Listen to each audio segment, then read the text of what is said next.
Welcome to Cape Fear Koi. I just want to take a little adventure today. We have a koi to rescue.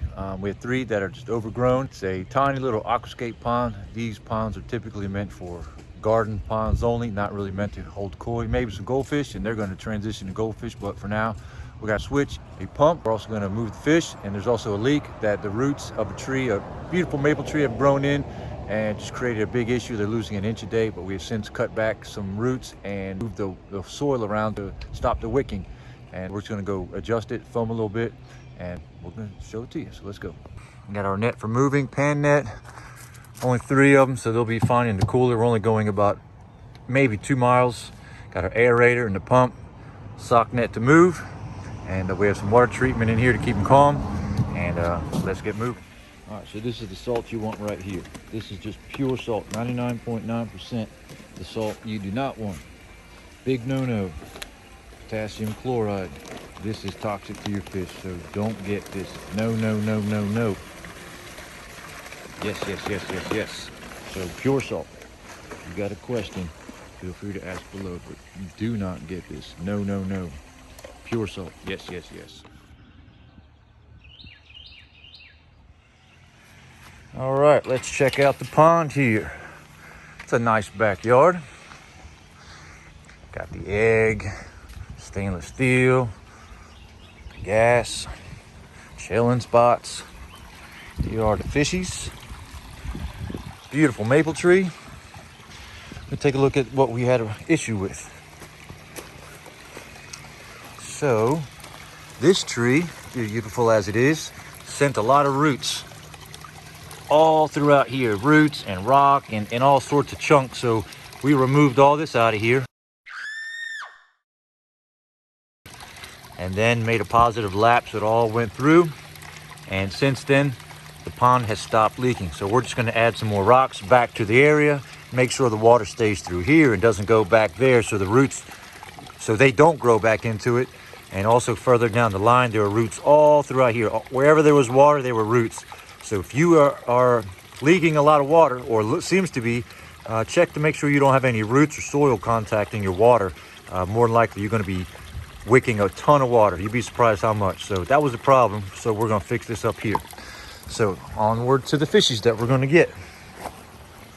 As you can see, it's a cute little pond, but not really good for koi. You know, koi need hundreds per fish, hundreds of gallons that is, and they just don't have anywhere to move.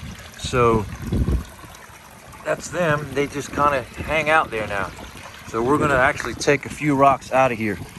That big rock, that big, there's a big sharp rock, there's a glare right now. And we're gonna help them just when they get new fish, so the new fish have a little more room. So they're gonna go with shabunkins, so they can still access everywhere and swim and do their thing, but let's go. All right, so we got this aerator here. You may remember this when I got the Showa. I bought this one too. I'm gonna put a puck in here. This will keep them oxygenated. We're gonna have them in here for roughly a half hour, and then we're taking off. So as you can see here, so this pond, they don't have anywhere to move. They just kind of sit in this little bowl right here. And when they forage on the bottom and things, their fins, they drag on the rocks and things like that. That'll tear them up. So definitely not a good idea. And you can see this one right here, that's tucked under a little rock ledge, and they just don't move. So if you're building a pond, make sure they've got plenty of room, plenty. So kind of a cool thing here, last week, he said right here, lightning struck. Got that wire right there, right here. Said fried his TV, fried the insides of the house there. Kind of cool. Not every day you get to see where lightning struck. All right, so we're gonna put a Kappa stress coat in, and then we're gonna catch them. Let's try to catch them. What you cooking tonight? Salmon, fish. Awesome. Boy. It's doing it's acting kind of funny. How about that? You see how it shakes a little bit. What? Shakes. Yeah. Kind of like it has a tick almost. It's kind of weird. There's like electrical current. Yeah, we were starting to wonder. They were acting strange, we thought. We were wondering if... Here you go, get Yeah. these ones. Yeah, I'm coming. You're in my way. Wow. So what? You think that there might have... Electrical current. Maybe. They're just See, it's crooked. having a kind of peculiar behavior that we don't... Well, hey. And it could be that they were in such a small area too. They just don't know how to. They can't stretch out. That one's the prettiest. They said that was a butterfly koi. Yeah. Ooh, look at that. He's got some spunk. Look at that thing. I'm glad we found y'all. Oh. Same here. Here's your buddy. They don't like to do this, huh? They're not pumped about it, that's for sure. We put stress coat Yeah, in there right. that helps them keep it calm. I'm gonna shut the lid, okay? Just a heads up. I think it'll be okay. You sure? Yeah, they can't jump. They're too lumpy. I like the idea of the little ones. The little ones. See how this one's got a twitch too? Oh, you think they were strong? Well, just being in such close vicinity, maybe. Not struck, but affected. Are they pretty? They are pretty. I don't know what a big koi is supposed to be. Sorry, I'm smoking y'all out. Oh, it's good. You're just fine. I'll turn it up a Better bit. than mosquitoes. Yeah. I mean, really, koi are in the eye of the beholder, you know? So it's really about, even some of the prettiest prize-winning $400,000 koi, I'm like, meh. In You the know. Japanese, they got a term. It's called funiki, and that means when the fish is drawn to you or you're drawn to the fish. You know, it's the connection you have. So if you like the fish, man, that's what matters. It's not about what Will they have a everybody. different? Not bad.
Okay, now we gotta take them home. Everybody's happy. Bruh. Okay, so now we're headed home to take them and take care of them.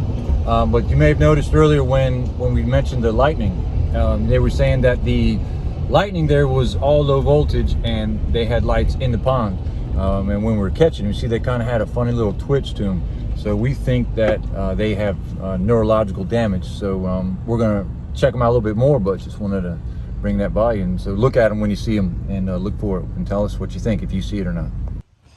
All right, let's check in on them, see how they're doing. Okay, they look pretty good.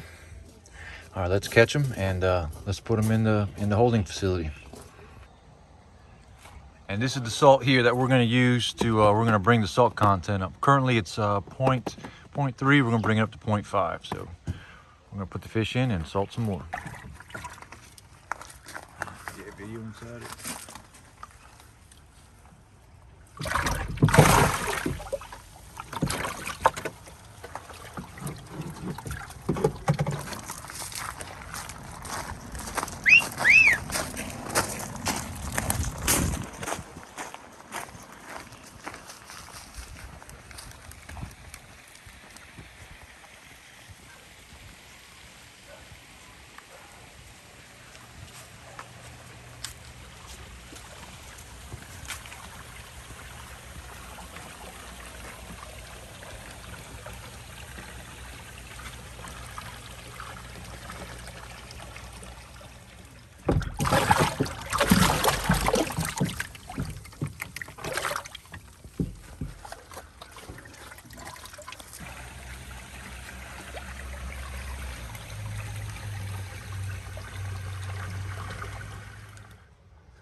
So here we're at 0.411, and we're gonna wait till tomorrow to add it a little bit more to 0.5.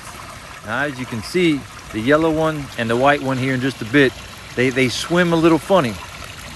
Have you ever experienced anything like this? Have you had lightning strike or any kind of electrical current? Comment down below and share your experience. I'd really like to hear what happened to you, and did it ever get fixed? And while you're clicking, well, we'd really like it if you like the video, hit the like button, and if you're new here, please hit subscribe. We'd always love to have you come back. And until then, thanks for being part of Cape Fear Koi, and as always, be kind to your neighbor.